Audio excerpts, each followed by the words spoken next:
Hello, everyone. This is Sirisha, and I host the Women, Career, and Life podcast.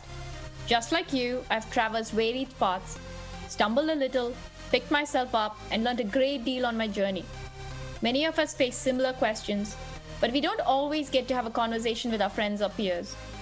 In this podcast, you will hear real stories that you can connect with on the challenges of navigating career and life. You must be wondering who I am. In my everyday life, I'm a career woman, a mom, and an avid reader. I'm also a road tripper, amateur gardener, and even a fashionista on some days. Join me and my guests as we have an open and honest discussion on career change, trade-offs, and working across boundaries. You get the idea. It's a perspective you simply may not hear anywhere else. Hello, everyone. This is Sirisha, and we are kicking off a new season called Let's Talk About Money. I have a brother and sister, Sravana Kancharla and Sai Kancharla, joining us today. It's very exciting because I've seen them both when they came first time to the US and seen them grow into young adults in different phases of their life. I'm looking forward to today's conversations as we talk about money and just finding out about their journeys. Let's get started. So, Shravana, why don't you start with telling me where you're both originally from? Where did you go to school? How did you come here? What made you come to the US? And just what you're doing currently. I grew up in Hyderabad, India, a very long time ago. I went to school in Fiji. That was third grade until I finished high school. And then I got my bachelor's from a university in Hyderabad, India. And then I decided to move to the US for grad school. This was for hardware engineering. And I just chose the US because my brother was here. And that was the easiest place to pick. And he was in Dallas, so I moved to Dallas. And I graduated grad school about 2016. I've been working in the hardware industry since. So it's been about a good 6 years working now. It's good to have family when you come to a new place and you live still in Texas. It definitely helps to have family. I don't know how I would have survived. If I didn't have family, I would have figured things out, but it definitely made things easier. And yes, I'm still in Texas. We both went to school in Dallas, but now we both live in Austin. So we're still in Texas. Yeah. Sai, how about you? The early schooling days is similar to Sravana. The only difference is right after high school, I came to the United States. So I came straight to Dallas, Texas. I was 1 month shy from turning 18. When I came here, I did 2 years in community college, and then I did my bachelor's at UTD. They had a transfer program going on. So I did my bachelor's in electrical, and then I worked for a few years as a database developer. And then after working, I did my master's in Georgia in computer science. And right after that, I moved here in Austin in 2018. Now I work in the semiconductor industry. I do technical documentation. Before 18, leaving home and coming far away, that is challenging. So how was that experience? It was good because when we came here, we came straight to a family friend's place. She picked us up from the airport. She helped us get our first apartment, the campus apartments, but she helped us move in, go to IKEA, Walmart. So she gave us an introduction to things, to places. If it wasn't for her to discover things by herself, because I came here with a friend, a close friend from high school. So it was good to have a companion, but I think with somebody to show us the ropes, we'd probably be lost at 18 because our parents did most of everything for us. They helped us navigate a bit of school, classes, and we'd go spend all our holidays at their place. Could have been difficult, but it was an easy transition just because we had family friends help us through it. That's when we first met. So what did you have to learn? Like you said, your parents took care of anything. So since we are talking about finances and money today, what did you know before? What knowledge did you gain as a kid at home growing up about money or bank accounts or stuff? And what did your parents tell you as they sent you off on a plane and said, here, watch for this, do this? Or was there any advice like that? They did. They set me and our friend together. We were family friends. We did have to talk about money. It was mostly budgeting, making a budget for yourself. What do you spend on? What not to spend on? What's luxuries and what's necessities. So they gave us the talk. We had help getting a bank account. Our family friend had to sign on as a guardian. So that was the first bank account. This only lasted for 6 months, but we did send our parents an Excel sheet with what we spent. It wasn't too hard because we were living on campus. The rent was deducted, which was, I believe, $400 a month. Both of us had a budget of $250 for Walmart and things. We didn't have a car. We didn't have any additional expenses. We were cooking at home.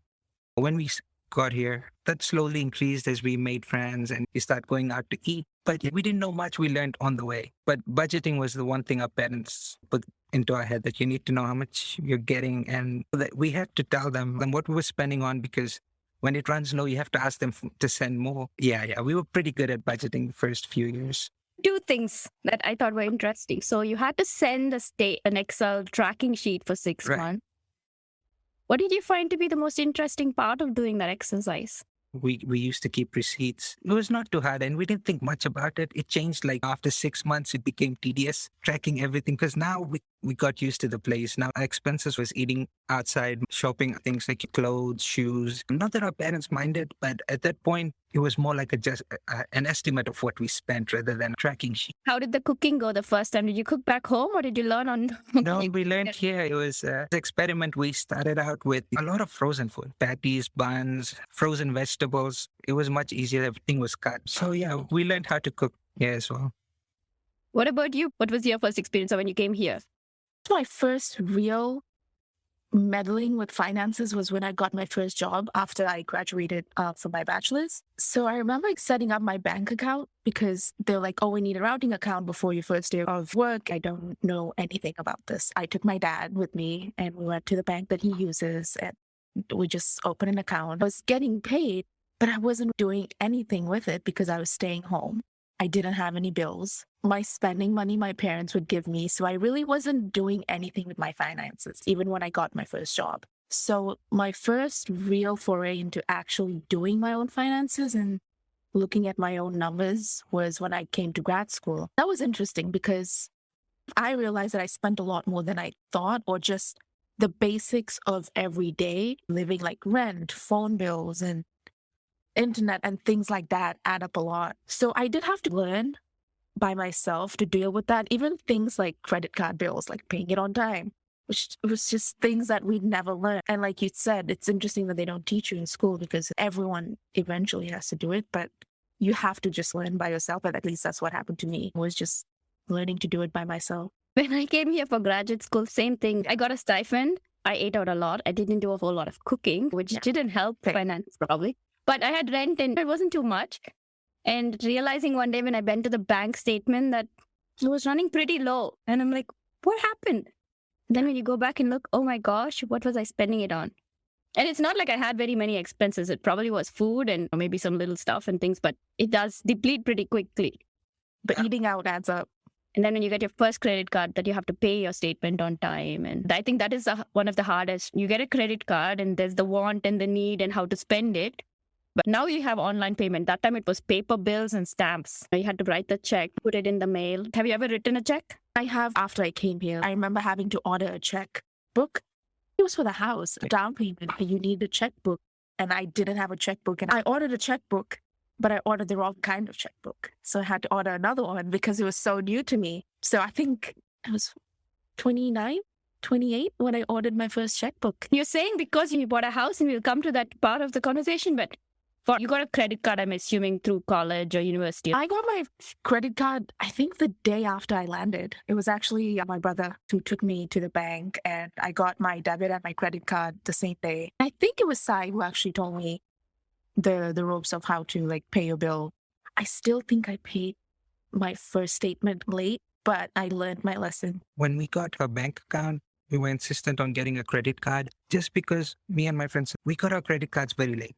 When I say late, we started building our credit 5 years after we moved to America. We were running on debit cards before that. And then as we grew old, we realized, okay, we need credit. Because when we first got our phone, somebody else co-signed, so we didn't need a credit report. But as we started moving from on-campus to off-campus housing, they started asking for credit reports. And we didn't have any of this. I came here in 2008. I applied for my first credit card in 2013. So she came here in 2014. We were like, the first thing you need to do is get a credit card and start building credit score. It didn't hurt me too much just because I hadn't started working. I didn't really have any income coming in. But I think most people don't know when they get here that credit scores are important, maintaining them and getting a credit card. So it was more about building the credit history. I'm glad you brought that up, Sides. It's not something we realize. From a credit history standpoint, do you monitor your credit scores? Do you track it? So for me, I have Credit Karma, but now I also have Capital One and Bank of America accounts. So they also provide me a monthly credit history report. For the longest time, I've always had good credit history, but it's become more important for me to build it the last 1.5 year, just because I'm trying to buy a home myself and I'd like it to be as high as possible when I apply for a home loan. Same. Every time I pay my credit card bill, I go check my credit history, my credit score, because the app just allows you to do it on the spot. It's something that I've been monitoring pretty closely since I've gotten a credit card. That's really good. And congratulations, you just bought your first house. So how was that process? What made you buy the house? What were you thinking? When were you ready for that? Thank you. Sai and I had been staying in an apartment together for a few years. And then it was also COVID, so we holed up in one apartment for a while. The biggest factor was just we were thinking of getting a property at some point. I think we were just saying that we wanted to get one, but we didn't really have a timeline. And during COVID, the property prices in Austin were climbing up pretty crazy. The talk was that the prices were just going to go high and stay there or just skyrocket even more. So we thought that was just a good time to try and get in now and beat the market in a way. So it took us quite a while to find a house. And in Feb, we found one. There was nothing to look at. We went to a model house and we decided the same day when we paid, not really a down payment, but a assurance that we were going to go through with the house.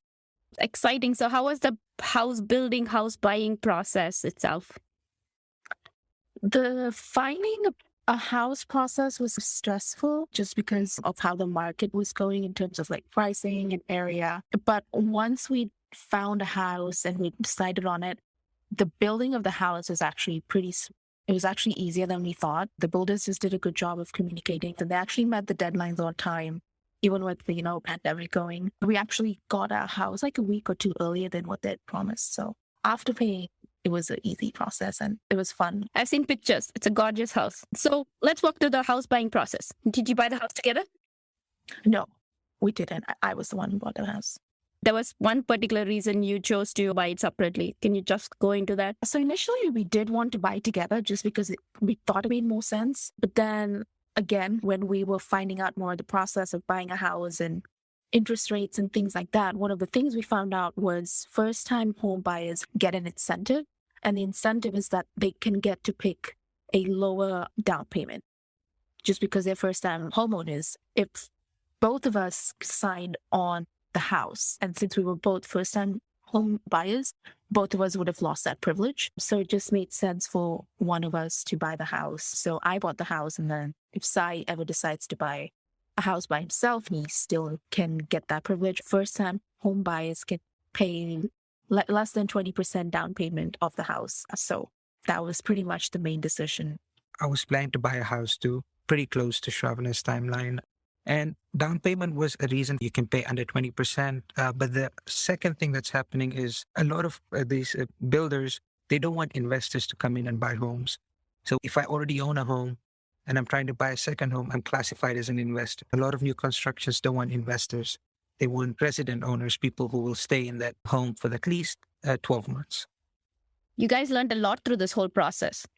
Oh, yeah. They'd ask us questions, but we were not ready to buy a home. It's something we learned. We had a realtor walk us through the process, so that really helped. The phases of the building, the inspections, her having contacts, who she's used to come and do inspections and any fixes. Yeah, it was great that we had a realtor walk us through it too. We did our reading on the side, but just having a realtor helped at that point.